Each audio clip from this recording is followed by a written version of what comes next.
Welcome to Extraordinary. I'm your host, Thai Legend. Today on Extraordinary, have you ever felt like your greatest accomplishments still leave you unseen, unheard, trapped between worlds?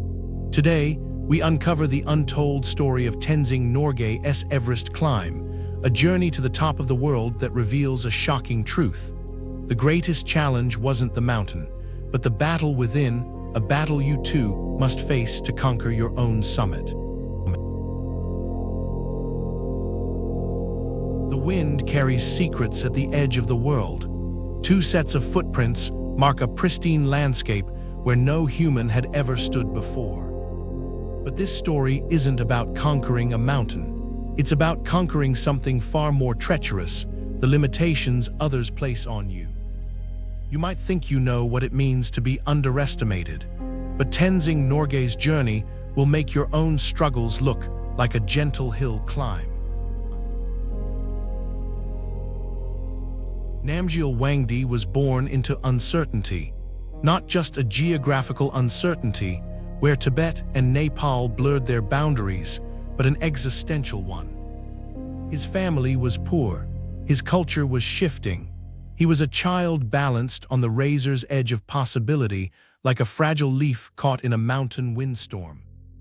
Imagine being told your entire life that certain dreams are not for you, that your role is predetermined, that the world has already drawn the boundaries of your potential.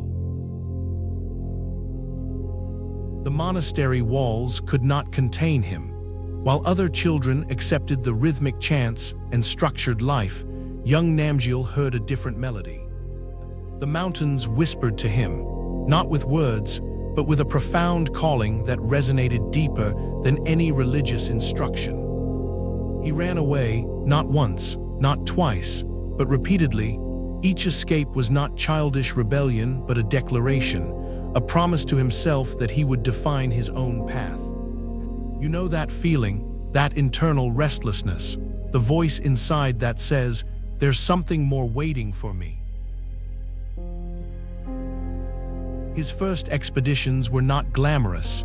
He was a porter, the lowest rank, carrying equipment for wealthy Western climbers. But Tenzing was not just carrying physical weight, he was carrying an unspoken dream. The other porters saw their work as survival.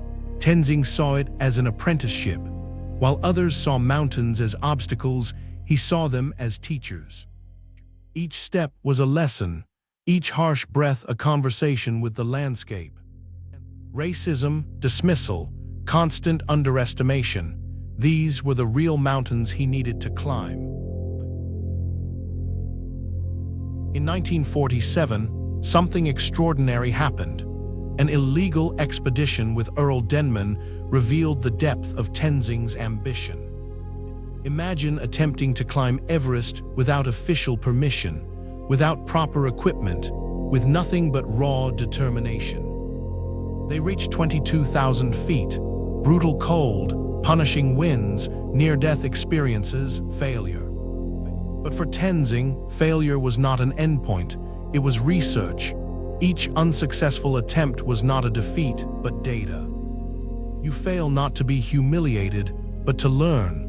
Every setback is a secret map to your ultimate destination.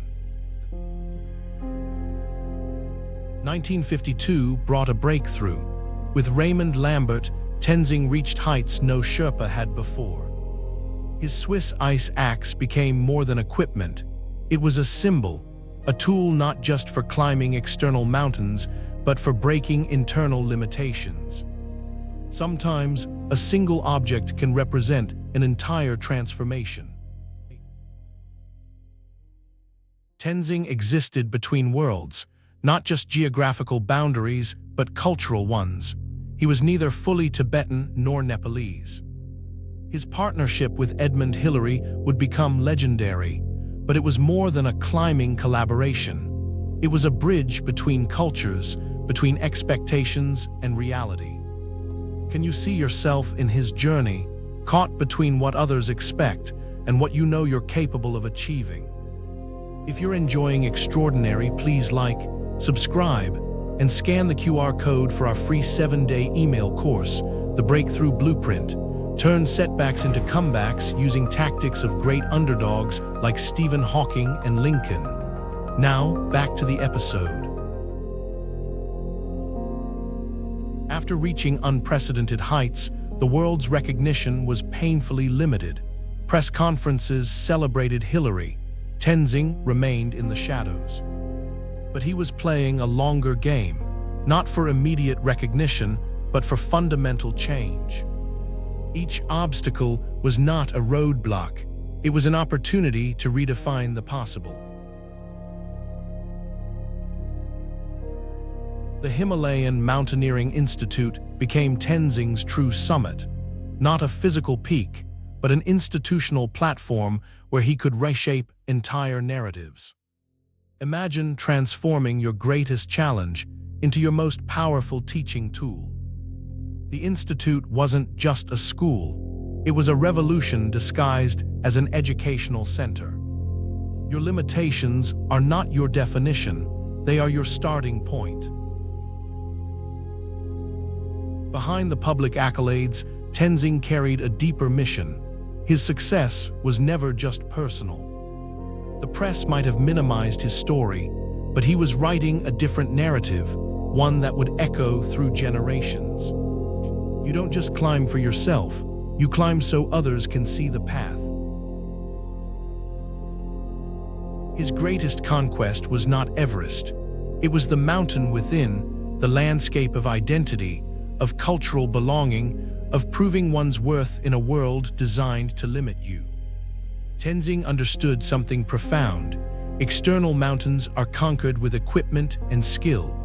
Internal mountains require something far more powerful, unwavering belief. Your most challenging terrain is not external. It exists in your mind. Look around today. Modern Sherpa climbers carry his spirit, not just in their climbing techniques, but in their quiet, determined approach to challenge. Tenzing didn't just break barriers. He showed how barriers are constructed and therefore can be deconstructed. Your potential is not defined by others' limitations. It is defined by your own imagination. Here's the truth most miss. Climbing a mountain is never about the mountain. It's about who you become in the process of climbing. Tenzing's life was not a story of reaching a physical peak. It was a masterclass in human potential. So here's your challenge. What mountain are you refusing to climb? What internal limitation are you accepting as immovable? Tenzing Norgay did not wait for permission.